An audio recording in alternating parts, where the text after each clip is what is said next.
السلام علیکم ناظرین، ٹیبل ٹاک میں ایک نئے موضوع کے ساتھ آج آپ کی خدمت میں حاضر ہیں جناب. بات کرتے ہیں کل بھارت کے یوم جمہوریہ کے حوالے سے. کل پوری دنیا نے دیکھا کہ کس طریقے سے اپنے آپ کو دنیا کی سب سے بڑی جمہوریت قرار دینے والا ملک اور کہلوانے والے ملک میں کس طریقے سے، اگر ہم مقبوضہ کشمیر کی بھی بات کریں تو پہلے تو وہاں یوم سیاہ منایا جاتا تھا بھارتی اقدامات کے حوالے سے اور بھارتی یوم جمہوریہ کے اوپر بھی، مگر کل بھارت کے اندر بھی آپ نے واقعات کو دیکھا کہ کس طریقے سے دلی جو ہے وہ میدان جنگ بنا اور سکھ کسانوں نے لال قلعے پر اپنا جو ایک خالصتان کا جھنڈا ہے اس کو لہرایا. رپورٹس آر دیئر، اس کے اوپر بات کرتے ہیں. حمزہ رحمان ملک ایز یوزول میرے ساتھ موجود ہیں. حمزہ کا بہت انٹرسٹ ہے اس ایشو کے اوپر، بھی بہت زیادہ پروگرامس ہم اس حوالے سے پہلے بھی کر چکے ہوئے ہیں، تو حمزہ کو فارملی ویلکم کرتے ہیں. السلام علیکم حمزہ، کیا حال ہے، کیسے ہیں آپ، خیریت سے ہیں؟ حمزہ، کل ایک بہت اپنے آپ کو کہلانے والی ایک بہت بڑی جمہوریت بھارت، آپ کو پتہ ہے کہ وہ کہتا ہے کہ ہم دنیا کی سب سے بڑی جمہوریت ہیں. کل ان کا یوم جمہوریہ تھا اور بڑا کلیم کیا جاتا ہے بھارت کی طرف سے کہ they are very, it's a very secular country and فلاں اینڈ ہمکا.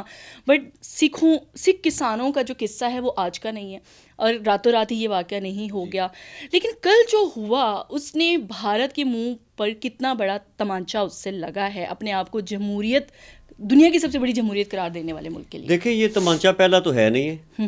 بھارت کے منہ پر تمانچے تو کافی سارے پڑتے رہے ہیں، اور جتنے نریندر مودی نے تمانچے مارے ہیں خود اپنے ملک کو، وہ ایک طرف چائنا نے جو ان کو گھونسے اور مکے اور دھکے دیے ہیں لداخ میں وہ الگ ہیں، اور کشمیر میں جو ان کے ساتھ ہو رہا ہے وہ بھی ان کو پتہ ہے. اور اب رہ گئے تھے اپنا ہی ملک، یعنی کہ اپنے ہی اندر، جی پنجابی رہ گئے تھے سکھ، اور وہ بھی ان کو. دراصل یہ دیکھیں کہ یہ تاریخ جو ہے نا ان کی، یہ اتنی پرانی ہے جتنی کہ لال قلعے کی تاریخ پرانی ہے. جی، لال قلعہ جو یہ بیسیکلی تو بنایا تھا مغلیہ دور میں مغل بادشاہ شاہ جہان نے، ٹھیک ہے جی. اس کے بعد یہ انگریزوں کے زیر نگیاں آ گیا علاقہ جب، تو انہوں نے اس کے اوپر پہلے فوج رکھ دی، پھر اس کے بعد حکومت خانہ اور جیل اس کو بنا دیا. پھر یہ 1857 سے لے کر 1947 تک تقریباً یہ 90 سال یہ انہی کے قبضے میں رہا. پھر 1947 کے بعد یہ بھارت کے پاس اس کا قبضہ آ گیا، اور انہوں نے اس کو پہلے تو جیل اور اس کے بعد اس کو ثقافتی ایک بنا دیا سمبل. لاہوری گیٹ بھی ہے اس میں بائی دا وے. بہرحال میں آپ کو ایک بات بتاؤں، میں نے وزٹ کی ہوئی ہیں یہ ساری پلیسز. جی ٹھیک ہے. تو اس کے عقب میں نا ایک جمنا بھی بہتا ہے نا، تو یہ ان کا ریلیجیس اور کلچرل ایک ایسا علاقہ ہے جہاں پر وہ یوم آزادی کے موقع پر پرائم منسٹر آف انڈیا جو ہوتے ہیں وہ اس لال قلعے میں کھڑے ہو کر اپنا سالانہ اسپیچ کرتے ہیں، ایڈریس کرتے ہیں. ٹھیک ہے، انہوں نے یوم آزادی یا یوم جمہوریہ کی جو تقریبات ہیں وہ اسپیسیفکلی یہاں یوم آزادی کی جو تقریبات ہیں یہ وہاں پہ ہوتی ہیں، جھنڈا لہرایا جاتا ہے، اور پھر سٹنگ پرائم منسٹر اس وقت کے جو بھی ہوتے ہیں وہ کرتے ہیں. اور کل مودی صاحب وہاں سے بھاگ گئے. اب ہوا یہ ہے کہ انہوں نے ٹریکٹر ریلی کا انہوں نے اجازت دی تھی. ٹریکٹر ریلی کی اجازت دینے سے اس کی بھی تاریخ ہے، آئی تھنک سو یوزولی یہ ہوتی ہے ٹریکٹر ریلی. ایگزیکٹلی اگر آپ حضرت گرو نانک صاحب کی لائف جو ہے اس کو اسٹڈی کریں، یا سکھ مذہب جو ہے یہ 550 سال پہلے وجود میں ہے نا، سکھ مذہب کوئی اتنا پرانا تو ہے نہیں ہے یہ. تو اگر آپ اس کو اسٹڈی کریں نا تو ان کی 4-5 بڑی زبردست چیزیں ہیں جن کے اوپر یہ فوکس اپنا کر کے رکھتے ہیں. ان میں سے ایک کھیتی باڑی بہت امپورٹنٹ چیز، اور ان کی یہ مذہبی رسم ہے. ٹھیک ہے، کنواں بنانا، پلوئنگ کرنا، یہ جو ہل چلاتے ہیں کھیتوں میں، کھیتی باڑی کرنا، وہ اپنا ایک مذہبی، بالکل یہ ان کا مذہبی فرائض میں شامل ہے. جو بھی سکھ کسی بھی جگہ پر آباد ہے، اگر وہ کچھ بھی نہیں کر سکتا نا تو ایک چھوٹی سی کیاری گھر میں ضرور بنا کے تو اپنی مذہبی رسومات کے تحت اس میں تھوڑی سی سبزی لگا لے گا، پھول لگا لے گا. یہ ان کا ہے. تو اس کا مطلب ہے کہ ٹریکٹر جو ہے یہ تو ایز ایٹ لارج سب کو پتہ ہے فارمرز کے ساتھ اٹیچڈ ایک سمبل ہے. تو ان کا ریلیجیس چونکہ کھیتی باڑی ہے، یہ کھیتی صاحب کہتے ہیں، کنویں کو یہ کھو صاحب کہتے ہیں. پنجابی ان کی ریلیجیس لینگویج ہے. ٹھیک ہے، تو اس میں جتنے بھی ہیں نا نام انہوں نے پنجابی میں رکھے ہوئے ہیں. تو کھیتی صاحب، کھو صاحب اور یہ ٹریکٹر کا ساتھ اٹیچ ہونا، یہ ان کے ساتھ ایک ریلیجیس کلچرل ایسپیکٹ بن چکا ہے. اس لیے انہوں نے کہا تھا کہ ہم ٹریکٹر، انہوں نے اجازت دے دی، لیکن اجازت دینے سے پہلے انہوں نے یہ سوچا نہیں ہے کہ ٹریکٹر وہ اب نہیں رہے کہ 2 چھوٹے ٹائر ہوں گے، 2 بڑے ٹائر ہوں گے. ٹھیک ہے، تو وہ آئی تھنک سے پہلے کسانوں کے احتجاج کو بھی مد نظر نہیں رکھا گیا، کیونکہ چلیں ایک ٹریکٹر ٹرالی ریلی تو جو نکل رہی تھی وہ تو ایک پرانی، اصل میں ان کا جو ایموشنل سینٹیمنٹ تھا نا اس کو بالکل انہوں نے انڈر اسٹیمیٹ کیا، اور یہ ان کا اسٹیمنا چیک کر رہے تھے انڈین گورنمنٹ اینڈ اسٹیبلشمنٹ کے. ان کا اسٹیمنا چیک کرتے ہیں کتنا عرصہ بیٹھیں گے، کیا کر لیں گے. انہوں نے کر دکھایا پھر، اور نتیجہ یہ نکلا کہ انہوں نے اپنا جو جھنڈا ہے، یہ پرچم بھی جو ان کا ہے یہ بھی مذہبی ان کی نشانی ہے, یہ کوئی پولیٹیکل سمبل نہیں ہے. یہ انہوں نے جا کے لال قلعے کے اوپر لہرا دیا. اب لال قلعے کے اوپر لہرانے سے ان کو کیا فرق پڑنا تھا؟ فرق یہ پڑنا, جی بالکل, یہ فرق اس لیے پڑنا ہے کہ یہ جو لال قلعہ ہے نا, یہ 1857 کی جنگ آزادی جب سٹارٹ ہوئی تھی نا, وہ ہوئی تھی پٹنہ صوبہ بہار سے کچھ نوجوان تھے جنہوں نے یہ سٹارٹ کیا تھا. اس کے بعد اس کا سینٹرل جو مقام تھا یہ بن گیا دہلی میں. دہلی میں ان کی گیدرنگ ساری ہوا کرتی تھی لال قلعے میں. لال قلعے کے اوپر اپنا جھنڈا لہرانے کا مطلب یہ ہوتا تھا کہ اب ہم نے انگریزوں سے جان چھڑا لیا. بڑے رائٹس اور بہت انتشار اور بہت قتل و غارت ہوئی تھی جب انگریزوں کے خلاف یہ چل رہا تھا. اب انہوں نے وہ سمبل جو ہے اپنے نام سے وہاں پہ لگا دیا. اچھا, میں یہ یعنی وہ بھی ایک تاریخ وہ یہ کہتے ہیں, ان کا کہنے کا مطلب یہ ہے کہ ہم نے دلی کو فتح کر لیا ہے. فلیگ اس وقت ہوسٹنگ کی جاتی ہے جب آپ کسی علاقے کو فتح کرتے ہیں. کہا جاتا ہے نا میں نے وہاں فتح کے جھنڈے گاڑ دیے. جی بالکل, ایگزیکٹلی. تو کل سکھوں نے پھر وہ کل یہ بھی دیکھنے کو اور سننے کو ملا کہ وہ جو خالستان ایک وہاں پر موومنٹ چل رہی ہے سکھوں کی, اس میں بھی تھوڑی سی مزید تیزی ہے کہ وہاں کا جو بھارت کا جو صوبہ پنجاب ہے ان کے بھی کچھ علاقوں میں جو سرکاری عمارات تھیں وہاں پر بھی یہ خالستان کے جھنڈے لہرائے گئے. مودی صاحب کیوں اپنے ہی ملک کے پیچھے پڑ گئے ہیں؟ باقی ہمسایوں کے پیچھے تو ہیں ہی. وہ دیکھیں نا, وہ تو بڑے عرصے سے پاکستان بھی اس چیز کو ہائی لائٹ کر رہا ہے. اب تو آپ کو پتا ہے کہ کل ایک بہت زبردست ڈیولپمنٹ ہوئی ہے جو کہ ہیئرنگ سٹارٹ ہو گئی ہے یورپین یونین میں, وہ EU ڈس انفو لیب اور انڈین کرونیکلز کے اوپر. ان کی پارلیمانی پارٹی نے بلا لیا بھائی ان کا, انہوں نے عدالت لگا لیا پارلیمنٹ ہاؤس میں, اور EU ڈس انفو لیب کے جو CEO ہیں MD ہیں انہوں نے بتایا کہ یہ پروفس ہیں جو کہ انڈیا جو نیگیٹو پروپیگنڈا کر رہا تھا, رانگ ہاسٹائل پروپیگنڈا کر رہا تھا. یہ آپ کا جو سوال ہے نا, یہ اب عام بچہ بھی یہ پوچھتا ہے کہ آخر مودی کو پرابلم کیا ہے. مودی کو پرابلم یہ ہے کہ ہندوتوا نظریہ جو اس کو ایکسپینڈ کیا جائے اور ڈیپن کیا جائے تاکہ ساری دنیا میں صرف ہندو جو ہیں وہ سامنے آ سکیں, سکھ ہیں, کرسچنز ہیں. ابھی دیکھیں بات یہ ہے, وہاں پہ 30 ملین پاپولیشن ہے سکھوں کی residing inside India. That means 3 crore Sikh ہیں, 21-22 کروڑ وہاں پہ اب مسلمان ہیں. اور اگر ہم ان کا نئی شہریت بل مسلمانوں کی بات کریں جو کہ پچھلا پورا سال ہم بات کرتے رہے, یعنی کہ پہلے آپ نے سوسائٹی کے ایک سیگمنٹ کو ڈسٹرب کیا, پھر آپ نے سوسائٹی کے دوسرے. دیکھیں اقلیتیں ہونے کا یہ مقصد نہیں ہے کہ وہ اقلیت ہیں, they are the segment of society. اقلیت کا تو مطلب یہ ہے نا کہ شارٹ ان نمبر, مائنورٹی کا یہ مطلب ہے, مائنورٹی کا یہ نمبر ہے, بٹ اس کا یہ مطلب تو نہیں کہ آپ کا رائٹ نہیں ہے میرے ملک میں. بالکل رائٹ تو ایکول ہے. ان کو تو شرم آنی چاہیے نا. نریندر مودی کو چاہیے کہ اگر تم نے اقلیتوں کے بارے میں کچھ بولنا ہے, کچھ کرنا ہے نا, تو کچھ شرم کرو اور قائد اعظم کے اقتصابات لو. ان کے قائد کی جو تقاریر ہیں مینورٹیز کے حوالے سے, 11 اگست کی تقریر جو ادھر پاکستان میں ایک خاص طبقہ کسی اور انداز سے پیش کرنے کی کوشش کرتا ہے, وہ نریندر مودی کو چاہیے کہ وہ پڑھیں کہ اقلیتوں کے کیا حقوق ہیں. وہ بالکل میثاق مدینہ کا پارٹ 2 ہے قائد اعظم کی 11 اگست کی تقریر, کہ آپ کا اسٹیٹ سے کوئی لینا دینا نہیں ہے, اپنے مذہبی رسومات کریں, مذہبی جو آپ کے عبادت گاہیں ہیں ادھر جائیں, اپنے انجوائے کریں. اور اگر ہم اپنے ملک کی بھی بات کریں, آئی ایم ناٹ سیئنگ دس کہ جی ہم یہ بات کریں کہ ہم کوئی کمپیریزن کیا بھی جا سکتا ہے. ابھی پچھلے دنوں آپ نے دیکھا کہ یہاں ایک واقعہ ہوا کہ ایک مندر کو تھوڑا سا نقصان پہنچایا گیا, تو ہماری عدالتیں اس کے اوپر ایکٹیو ہیں, بالکل نوٹس لیا گیا ہائیسٹ لیول پہ, اور انہوں نے سزا کیا دی ہے. انہوں نے کہا کہ جس بندے نے پرووک کیا نا, وہ اس کا سارا خرچہ ری بلڈ میں, ریکنسٹرکشن میں, اور اس کو within no time rebuild کرنا چاہیے. آپ دیکھیں کہ وہ ایک گھر تھا نا, یہ اگر ہم دیکھیں برصغیر انڈو پاک جو ہے, that was the same house نا, جس کو بعد میں اس بات کے اوپر الگ کر دیا گیا کہ جی میری آئیڈیالوجی آپ کی آئیڈیالوجی سے اس لیے ڈفرینٹ ہے کہ میں اپنے حساب سے جینا چاہتا ہوں, یہ چاہتی ہوں, ٹھیک ہے, اور یہ اپنے حساب سے ایک سائڈ پہ ہو گئے. انہیں ایک گھر کے حالات آپ چیک کریں کہ بارڈر کے اس طرف مائنورٹی کو مائنورٹی نہیں سمجھا جاتا. بالکل قائد اعظم نے فرمایا تھا کہ یہ تو 1000 سال سے ہم اس چیز کی خواہش مند رہے ہیں کہ اکٹھے رہیں, لیکن 1000 سال میں ہندوؤں نے یہ پروو کیا کہ مسلمان ان کے ساتھ نہیں رہنے چاہیے.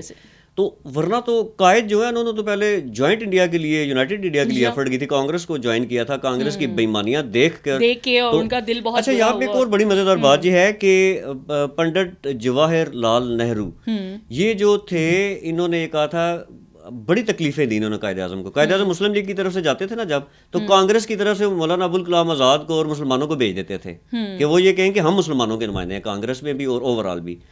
تو خیر چلیں, وہ ایک الگ ٹاپک ہے. وہ کہتے تھے جی مسلمان رجت پسند ہیں, ان کے اندر رجت مطلب کہ یہ تھوڑے سے شدت ہیں, لڑائی والے ہیں, یا ضدی ہیں, یا اس طرح کا نام لیتے تھے.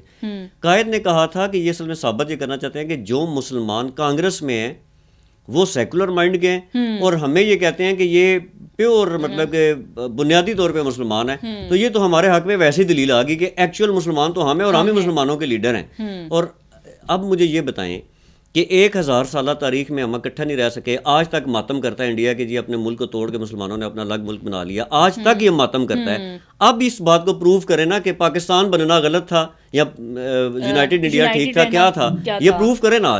آج ہمارا بھی آئی تھنک سو وہی کیا یقیناً وہی حال ہوتا ہے جو اس ٹائم وہاں سکھوں کا حال ہو رہا ہے، جو اس ٹائم وہاں 22 کروڑ نہیں مسلمانوں کا حال ہو رہا ہے. جو حال ہے کہ آپ گائے ذبح نہیں کر سکتے. یہ کسائی ہے گجرات کا نریندر مودی، اس نے لوگوں کو وہاں پہ پیڈ جو کلرز ہیں وہ ہائر کر کے لوگوں کو مروایا، مسلمانوں کو وہاں پہ کالج کے اسٹوڈنٹس کو مروایا انہوں نے. پاکستان زندہ باد کے نعرے گلیوں میں لگتے تھے، ان کو انہوں نے مروایا. اب کیا ہوا؟ اب یہ ہوا کہ پرسوں جو کیپٹل میں جہاں پہ پولیس کا فینس لگا ہوا تھا اور انہوں نے نیم فوجی دستے بھی بلائے ہوئے تھے، موٹر سائیکل پہ جوان آئے ہیں وہاں پہ کچھ موٹر سائیکلسٹ، انہوں نے آگے کہا پاکستان زندہ باد، پاکستان زندہ باد نعرے لگا کے وہ چلے گئے، یہ دیکھتے رہ گئے. اب یہ ان کو فوبیا ہو گیا ہے، ان کو خواب میں بھی نعرے لگتے ہوئے. ابھی کیا ہوا؟ یہ ابھی جو نئی ایک مووی بن رہی تھی اس کے اوپر انہوں نے بین کر دیا اور اس کے خلاف FIR جو ہے وہ سیف علی خان اس میں کاسٹ تھا اور بھی ایک دو بڑے تندیو، ٹھیک ہے. اب بات یہ ہے کہ جو خیالی نعرے ہیں جو سکرپٹ کے اوپر لکھے ہوئے ہیں اور اس کے اوپر انہوں نے فلم سازی کرنی ہے، وہ بھی ان کو آ کے کھٹکنا شروع. اتنا خوف کھا گئے کہ خواب میں بھی ان کو پاکستان زندہ باد نریندر مودی کے منہ سے بھی نکلے گا ایک دن، دیکھیے گا. اتنے پاگل ہو چکے ہیں. That's great. وہ واقعی اتنے پاگل ہو چکے ہیں. اور لمحہ فکریہ آج آئی تھنک سو حمزہ بھارت کے لیے یہ ہے، کیا کہیں گے کہ پہلے صرف مقبوضہ کشمیر میں ان کے ظلم و ستم کی وجہ سے یوم جمہوریہ جو تھا وہ بلیک ڈے کے طور پہ منایا جاتا تھا. کل ودن بھارت منایا ود ان بھارت یہ بلیک ڈے منایا گیا ہے. کشمیری بلیک ڈے منا رہے ہیں، کینیڈا میں سکھوں نے بلیک ڈے منایا ہے، دلی میں کسان ریلی ہوئی انہوں نے بلیک ڈے منایا ہے، یورپ میں سکھوں نے بلیک ڈے منایا ہے. تو یہ ثابت کر دیا کہ یہ بلیک ہے، بلیک لاز ہیں.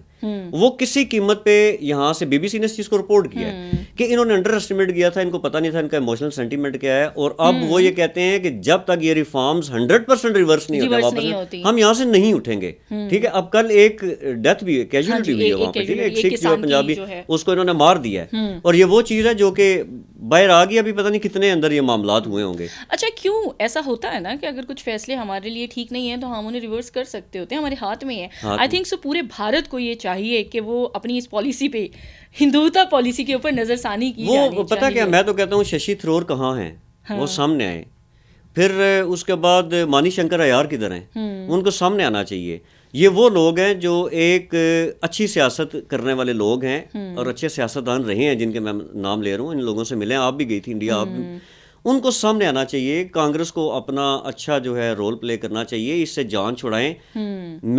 ہماری کبھی بھی یہ خواہش نہیں ہے کہ ریجنل ڈیسٹیبلٹی ہو یا اس طرح کا معاملہ ہو، لیکن یہ جس لیول پہ، جس ڈگر پہ نریندر مودی انڈیا کو لے کے آ گیا ہے نا، یہ فردر ڈس انٹیگریشن ہوتی جا رہی ہے ان کی. یہ دیکھیے گا لال قلعے کے اوپر، اس کا خطے کے اوپر بھی بہت امپیکٹ پڑیں گے، خطے کے اوپر اثر پڑے گا. میں تو یہ سوچتا ہوں کہ اگر یہ انڈیا مزید ٹوٹ جاتا ہے تو میں یہ سوچ رہا تھا کہ کون کون سے ملک وجود میں آئیں گے اور یہ جو ہمیں کن کن سے نمٹنا پڑے گا. ری یونیفیکیشن، میں آپ کو ایک بات بتاؤں، یہ پاکستانیوں کے لیے بہت ضروری ہے. Reunification of the subcontinent جو ہے نا، یہ ان کا کور پالیسی میٹر ہے انڈیا کا اور را کا. خاص طور پہ یہ میڈ کا بھی چل رہا نا سوشل میڈیا پہ. What is MAD? M for Modi, A for Amit Shah, ٹھیک ہے جی، اینڈ ڈی فار دوول. یہ میڈ اس لیے کہ تینوں پاگل ہیں. اور یہ میڈ کاؤ، آپ نے سنا ہوا ہے میڈ کاؤ کسے کہتے ہیں؟ میڈ کاؤ بھینس کو کہتے ہیں. وہ انگریزوں کی ریسرچ ہے کہ گائے عقل مند ہوتی ہے اور بھینس جو ہے نا یہ پاگل جانور ہے. اچھا، تو یہ بھینسوں کی طرح، اب یہ مطلب میں اس پہ جانا نہیں چاہتا.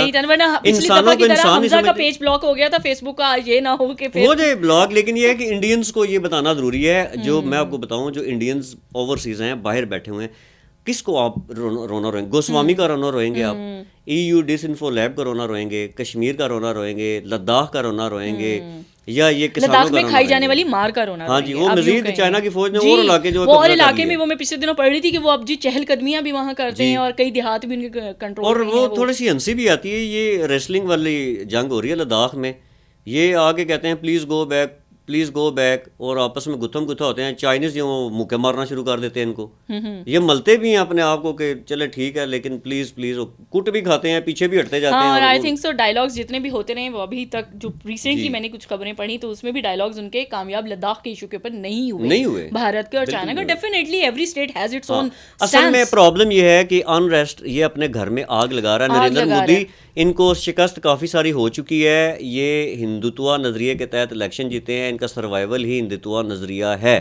لیکن مسئلہ اور انڈیا کا اصل چہرہ دکھانے کے لیے آئی وش کہ نریندر مودی پورے 5 سال کریں, پورے 5 سال. ہاں یہ بالکل بے نقاب. I think so question of concern Hamza یہ ہے کہ جب ہمارے ہمسایوں میں آگ لگتی ہے تو اس کی تپش آپ کے ہمسایوں تک بھی آتی ہے, اور آئی تھنک سو ہمارے لیے بھی یہ تھوڑا سا ٹینشن کی اور تشویش کی باعث ہوگی. یہ نہیں, وہاں پہ اگر کوئی نیچرل کیلمٹی بہت ہائی لیول کی آئی ہو, ان کے نیوکلیئر ایکسیڈنٹس کافی ہیں, کوئی اس طرح کا پرابلم ہو تو پاکستان کو بھی ڈیفینیٹلی, یا باقی جو دیگر ممالک ہے اس سائڈ پہ بنگلہ دیش ہے اس کو بھی اس چیز کا خطرہ ہو سکتا ہے. یہ جو چیز آ رہی ہے, میں تو مطلب ہم پرووک نہیں کرتے, ہم جرنلسٹ ایسا کی بات نہیں کرنی چاہیے, لیکن ان کی عقل کو ٹھکانے لگانے کے لیے نا یہ ابھی کام اور خراب ہوگا, اس لیے سکھ بھائی نکلے ہوئے ہیں, اس کو عقل نہیں آ رہی. اور آئی think so they should handle this issue تاکہ خطے میں جو ہے مور ڈیسٹیبلائزیشن. ہاں اللہ کرے وہ کر لے, اس نے کرنا کوئی نہیں ہے, کرنا کوئی نہیں ہے. That's great. تھینک یو حمزہ کہ آپ نے پروگرام کے لیے وقت نکالا. ہم آج بس اس ایک چھوٹے سے ٹاپک کے اوپر بیٹھے تھے کہ بات کریں کہ بھارت اپنے جس نظریے کو لے کے چل رہا ہے وہ خالی بھارت کو ہی نقصان نہیں پہنچائے گا, اوور آل خطے کے جو معاشی صورتحال ہے, جو ویسے بھی خطے کی صورتحال ہے, اس کے اوپر بھی اثرات ہوں گے. اور پاکستان کا اسٹانس تو بہت کلیئر ہے کہ پاکستانی وزیر اعظم آپ کو پتہ ہے, اور پاکستانی جو حکومت ہے وہ ہمیشہ کہتی ہے, پاکستانی فوج بھی, کہ بھارت جو ہے وہ اپنے ہندوتا نظریے کی وجہ سے نہ صرف اپنے گھر کو خراب کر رہا ہے بلکہ اپنے ہمسایوں کو بھی خراب کر رہا ہے. امید کرتے ہیں آپ کو ہمارا آج کا پروگرام پسند آیا ہوگا. اگلے پروگرام تک کے لیے اجازت دیجیے. اللہ حافظ.